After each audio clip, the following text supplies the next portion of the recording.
মই BA 5th চেমত পঢ়ি আছোঁ এতিয়া বৰ্তমান মোৰ ভাগৰ হাই ছেকেণ্ডেৰী ডকুমেণ্টছ মেট্ৰিকৰ ডকুমেণ্টছ চব গুচি গ'ল একো নাই একো ডকুমেণ্টছ নাই মোৰ ভাগত ঘৰৰ সব বস্তু গুচি গ'ল ঘৰৰ একো বস্তু নাই আপোনালোকে ঘৰটো চালে গম পাব একো বস্তু নাই আটাইতকৈ জীৱনৰ মূল্যৱান ডকুমেণ্টছখিনিও মোৰ গুচি গ'ল ডকুমেণ্টছখিনিও মোৰ নাই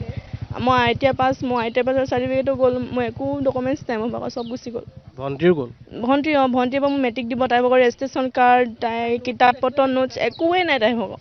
চব গ'ল এতিয়া মথাউৰিতে আছে এতিয়া ৰাস্তাতে ইয়াতে আছোঁ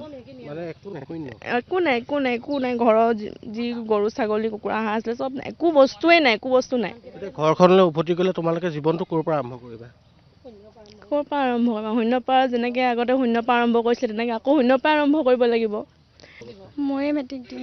ৰেজিষ্ট্ৰেশ্যন কাৰ্ডটোৱে নাই মোৰ ভাগৰ এতিয়া মেট্ৰিক দিয়া কিতাপ পত্ৰখিনিতো নায়েই তোমাৰ দৰে বহুত হাজাৰ ল'ৰা ছোৱালী এনেকুৱা হ'ল হৈছে তোমাৰ দৰে বহুতৰ হ'ল হৈছে আৰু আছে পঢ়ি থকা ছাত্ৰ তুমি কি পঢ়িছা মই এবাৰ হাই ছেকেণ্ডেৰী ফাৰ্ষ্ট ইয়েৰ তোমাৰ ঘৰৰ কণ্ডিশ্যন কেনেকুৱা মোৰ কিতাপ পত্ৰ একো নাই বহি পাতি চব উটি গ'ল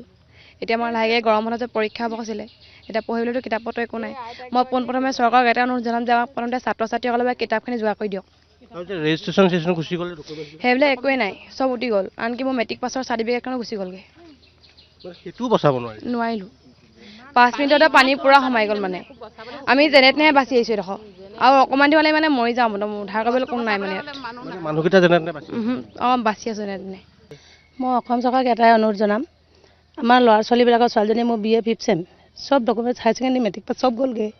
আধা পাণ একোৱেই নাই ছোৱালীজনী মেট্ৰিক দিব তাইও কিতাপ পত্ৰ একো নাই আনকি ৰেজিষ্ট্ৰেশ্যন কাৰ্ডটো গুচি গ'লগৈ ছোৱালীজনী ভঁৰালত ধান এটাও নাই ধানো গুচি গ'ল চব